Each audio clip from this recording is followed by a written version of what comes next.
নমস্কার, আপনারা দেখছেন তুহিনার হেলদি রান্না। আজ আমি আবার একটা নতুন ধরনের জলখাবারের রেসিপি নিয়ে এসেছি। প্রত্যেক দিন সকালে টিফিনে কি খাবো সেটা নিয়ে আমাদেরকে বেশ মাথা ঘামাতে হয়। তাই আজ আমি এরকমই একটা সহজ সরলভাবে তৈরি করা যায় সেই রকমই একটা রেসিপি। প্রথমে একটা জায়গায় আমি পরিমাণ মতো ময়দা নিয়ে নিলাম, তাতে দিয়ে দিলাম নুন, একটুখানি চিনি, আর তারপরে দিলাম হলুদ গুঁড়ো আর 1 চামচ পরিমাণ ভাজা মশলা আর একটুখানি জোয়ান হাতে ঘষে নিয়ে আমি দিয়ে দিলাম। এবার শুকনো উপকরণগুলো আমি একটা চামচ দিয়ে ভালো করে মিশিয়ে নেব, আর তারপরেতে দিয়ে দেবো জল। মোটামুটি একটা ব্যাটার তৈরি করে নেব। খুব ঘনও হবে না, আবার খুব পাতলাও হবে না। একটু একটু করে জল দিয়ে এই ব্যাটারটা তৈরি করে নিতে হবে। এখন আমি এতে দিয়ে দিলাম গ্রেট করা গাজর, দিলাম কোঁচানো ক্যাপসিকাম, ধনেপাতা কুচি, লঙ্কা কুচি আর টমেটো কুচি। এখন সমস্ত উপকরণগুলো ময়দার সঙ্গে মাখিয়ে নেব। আগে ভালো করে মাখিয়ে নেবার পরে এটাতে একটু একটু করে জল দিয়ে পাতলা করে নেব। এখন একটা সিদ্ধ গোটা আলুর অর্ধেকটা আমি গ্রেট করে নেব। এতে করে সিদ্ধ আলুটা মেশাতে সুবিধা হবে। এখন আমি চামচ দিয়ে আলুটাকে ভালো করে সব কিছুর সঙ্গে মিশিয়ে নেব, আর আবারও একটু জল দিয়ে একটা পাতলা ব্যাটার তৈরি করে নেব।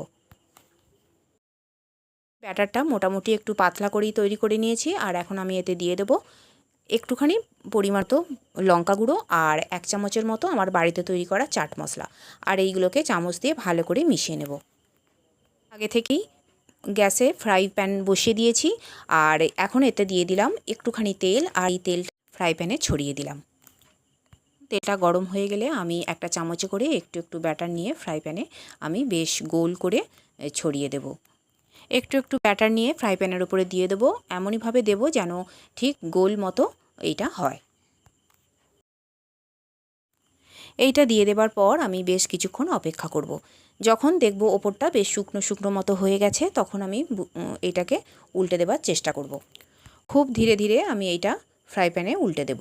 আর এই সময় আমি গ্যাসের ফ্লেমটা একটু কমিয়েই রেখেছি, তবে খুব বেশি কমিয়ে রাখিনি, ওই মিডিয়ামের থেকে একটু কম করে রেখেছি।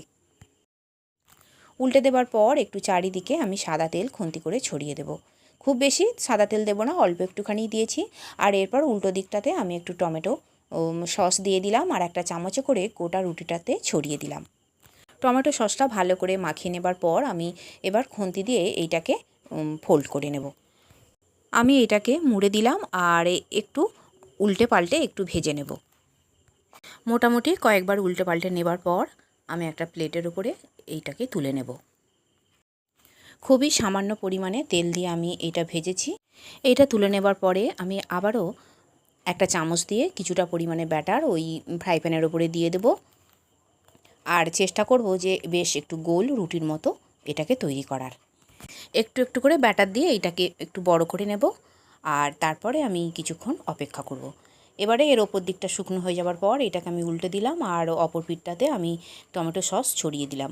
এবারে টমেটো সসটাকে ওই আগেরটার মতোই আমি চামচ দিয়ে ভালো করে মাখিয়ে নেব, আর তারপরে একটা খুন্তি দিয়ে এইটাকেও ফোল্ড করে নেব।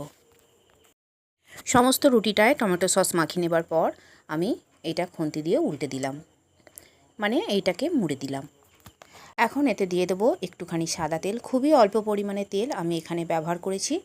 একটুখানি সাদা তেল চারিদিকে ছড়িয়ে দেবার পর আমি খুন্তি দিয়ে একটু উল্টে পাল্টে ভেজে নেব। এপিট ওপিট কয়েকবার আমি ভেজে নেবার পর আমি এইটাকেও তুলে নেব।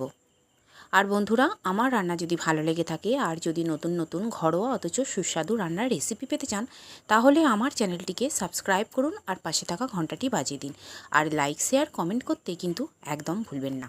তৈরি হয়ে গেল আমার দুর্দান্ত স্বাদের এই টিফিন রেসিপি। তাহলে বন্ধুরা, আর দেরি করবেন না, সকালের জলখাবারে এই একঘেয়েমি কাটাতে মাঝে মাঝে এইরকমভাবে টিফিন রেসিপি তৈরি করে ফেলুন। আর আমার রান্নাটি দেখার জন্য সকল বন্ধুদের জানাই ধন্যবাদ। ভালো থাকবেন।